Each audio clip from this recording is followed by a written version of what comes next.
Le deuxième ange verse sa coupe dans la mer. L'eau devient comme le sang d'un mort, et dans la mer, tous les êtres vivants meurent. Le troisième ange verse sa coupe dans les fleuves et dans les sources d'eau. Alors l'eau devient du sang. Et j'entends l'ange de l'eau.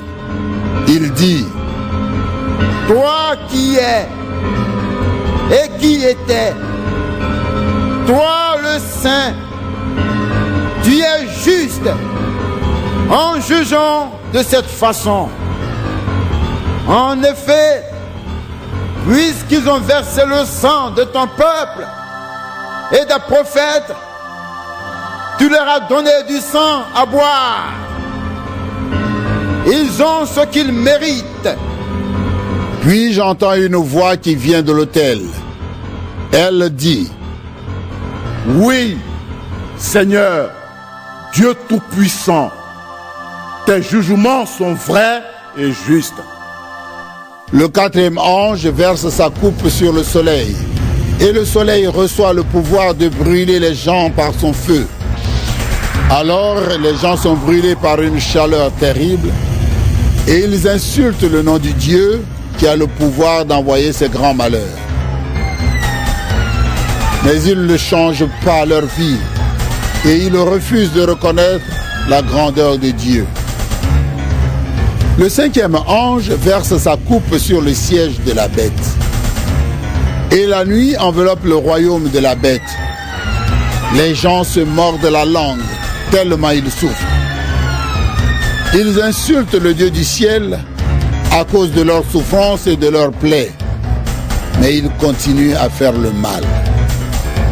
Le sixième ange verse sa coupe dans le grand fleuve Euphrate, et le fleuve devient sec. Ainsi les rois qui viennent du côté où le soleil se lève pourront passer. Ensuite, je vois sortir 3 esprits mauvais de la gueule du dragon, de la gueule de la bête et de la bouche du faux prophète. Ces esprits ressemblent à des grenouilles. Ce sont des esprits envoyés par Satan qui font des choses extraordinaires. Ils vont trouver les rois du monde entier. Ils veulent les réunir pour le combat du grand jour du Dieu Tout-Puissant. Le Seigneur dit: Voilà, je viens comme un voleur. Il est heureux celui qui ne s'endort pas et qui garde ses vêtements à côté de lui.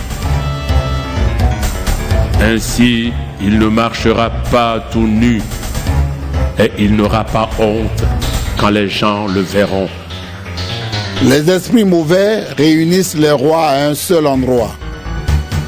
En hébreu, on appelle cet endroit Armageddon. Le septième ange verse sa coupe dans l'air. Une voix forte sort du temple.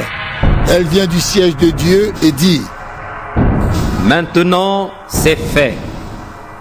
Alors, il y a des éclairs, des bruits, des coups de tonnerre et un tremblement de terre très violent.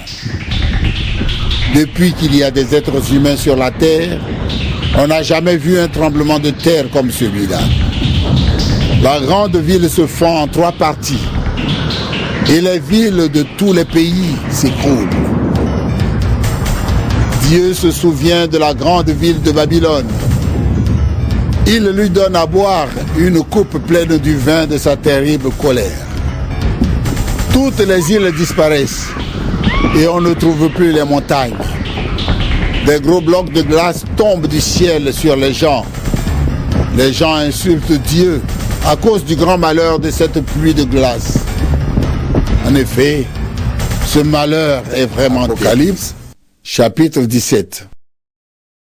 L'un des 7 anges qui tiennent les 7 coupes s'avance vers moi. Il me dit: Viens, je vais te montrer le jugement de la grande prostituée. C'est une grande ville située au bord de beaucoup d'eau. Les rois de la terre ont couché avec elle. Les habitants de la terre ont bu son vin en abondance. Et boire son vin, c'est se prostituer comme elle.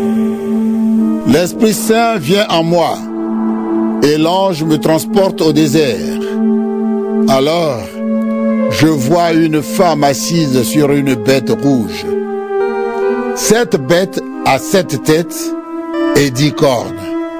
Et elle est couverte des noms qui insultent Dieu. La femme est enveloppée d'un vêtement en beau tissu rouge. Elle est couverte d'or brillant, de pierres précieuses et de perles. Dans sa main, elle tient une coupe en or pleine de choses horribles. Ce sont les saletés de sa vie de prostituée. Sur son front, un nom mystérieux est écrit. La grande ville de Babylone, la mère des prostituées et des choses horribles de la terre. Je vois que la femme est ivre. Elle a bu en abondance le sang de ceux qui appartiennent à Dieu, le sang des témoins de Jésus. Quand je la vois, je suis vraiment très surpris.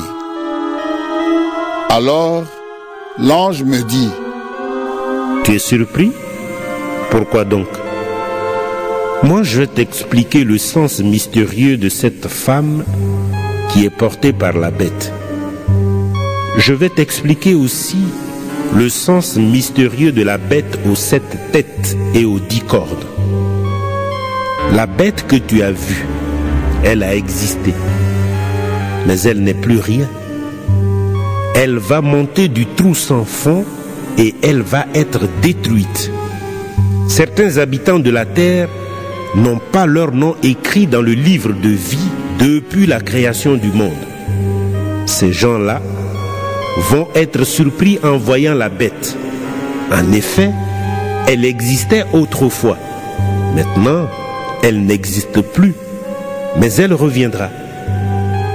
C'est le moment de comprendre les choses avec sagesse. Les 7 têtes sont les 7 collines où la femme habite. Elles sont aussi 7 rois. Parmi eux, 5 sont tombés. Le 6e gouverne en ce moment. Le 7e n'est pas encore venu. Mais quand il viendra, il restera peu de temps. La bête qui existait autrefois et qui n'existe plus est elle-même un 8e roi. Elle fait aussi partie des 7 rois et elle va être détruite. Les 10 cornes que tu as vues sont 10 rois qui ne gouvernent pas encore. Mais ils recevront le pouvoir de gouverner avec la bête pendant 1 heure. Tous ces rois veulent une seule chose, mettre leur puissance et leur pouvoir au service de la bête. Ils vont lutter contre l'agneau, mais l'agneau sera vainqueur parce qu'il est le Seigneur des seigneurs et le roi des rois. Ils seront aussi vainqueurs avec lui, ce que Dieu a appelé et choisi, ses fidèles. Ensuite, l'ange dit, tu as vu le bord de l'eau où la prostituée habite, c'est-à-dire la grande ville. Ce sont des peuples, des foules, des pays et des gens de toutes langues. Les 10 cornes que tu as vues et la bête détesteront la prostituée.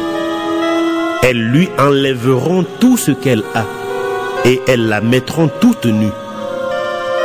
Elles mangeront son corps et elles jeteront ses restes dans le feu. Oui, Dieu a mis dans leur cœur le désir de réaliser son projet. Les 10 cornes, c'est-à-dire les rois, seront d'accord entre eux pour mettre leur pouvoir au service de la bête.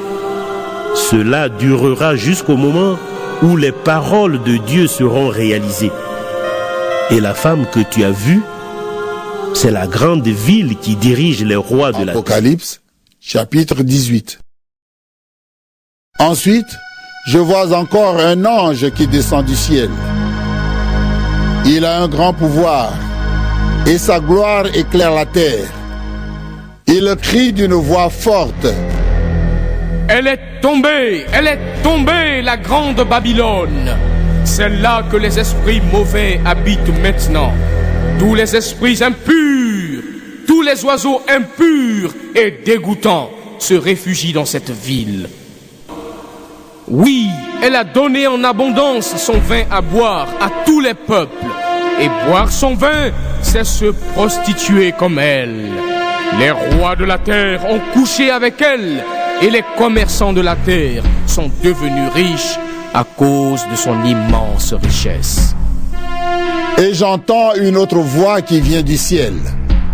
Elle dit: Mon peuple, sors de Babylone. Ainsi, tu ne participeras pas à ses péchés. Tu ne souffriras pas à cause des grands malheurs qui vont la frapper. Oui, ses péchés montent jusqu'au ciel, et Dieu se souvient des actions mauvaises de cette ville. Traitez-la comme elle vous a traité. Rendez-lui 2 fois ce qu'elle vous a fait. Dans la coupe où elle a mélangé sa boisson, versez-lui une boisson 2 fois plus forte. Elle a beaucoup aimé la gloire et la richesse. Rendez-lui donc autant de souffrance et de deuil. Elle dit dans son cœur: Je suis assise sur un siège de reine. Je ne suis pas veuve. Je ne serai jamais en deuil. C'est pourquoi, voici les grands malheurs qui sont pour elle. La mort, le deuil et la famine. Ils vont tomber sur elle en un seul jour, et le feu va la brûler. Oui, le Seigneur Dieu qui la juge est puissant. Les rois de la terre ont couché avec elle. Ils ont profité de son immense richesse.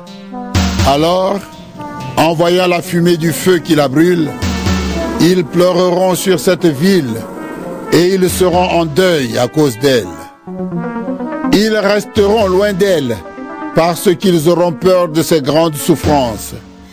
Ils diront: Malheur, malheur, Babylone, grande ville, ville puissante, 1 heure a suffi pour que Dieu te juge. Les commerçants de la terre pleurent aussi, et ils sont en deuil à cause d'elle. En effet, personne n'achète plus leurs marchandises, or, argent, pierres précieuses et perles, toiles fines, soie et beaux tissus rouges, toutes sortes de bois rares, toutes sortes d'objets en ivoire, en bois précieux, en métal solide, en fer ou en belle pierre, cannelle et autres épices, parfums, myrrhe et encens, vin, huile, farine et céréales, bœufs et moutons, chevaux et chars, esclaves et prisonniers. Les commerçants disent à la ville: Tous les produits que tu voulais avoir ont disparu de chez toi. Tout ce qui est richesse et beauté est perdu pour toi. Tout cela, on ne le trouvera plus jamais. Les commerçants qui sont devenus riches en faisant du commerce dans cette ville resteront loin d'elle. Ils auront peur de ces grandes souffrances. Ils pleureront et ils seront en deuil. Ils crieront: Malheur, malheur, cette grande ville portait des vêtements en toile fine et en beau tissu rouge. Elle était couverte d'or, de pierres précieuses et de perles. Mais 1 heure a suffi pour détruire tant de richesses. Tous les capitaines des bateaux, tous ceux qui voyagent sur la mer, les marins et les pêcheurs restent loin d'elle. Quand ils voient la fumée du feu qui la brûle, ils crient: Il n'y a jamais eu de ville comme cette grande ville. Ils jettent de la poussière sur leur tête. Ils pleurent et poussent des cris de deuil.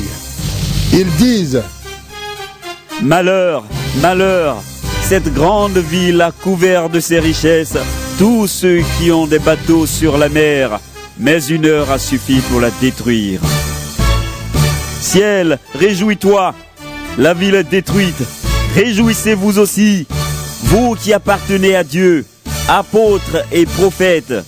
Oui, Dieu l'a jugée pour le mal qu'elle vous a fait. Alors un ange puissant Prends une pierre aussi lourde qu'une meule pour écraser le grain.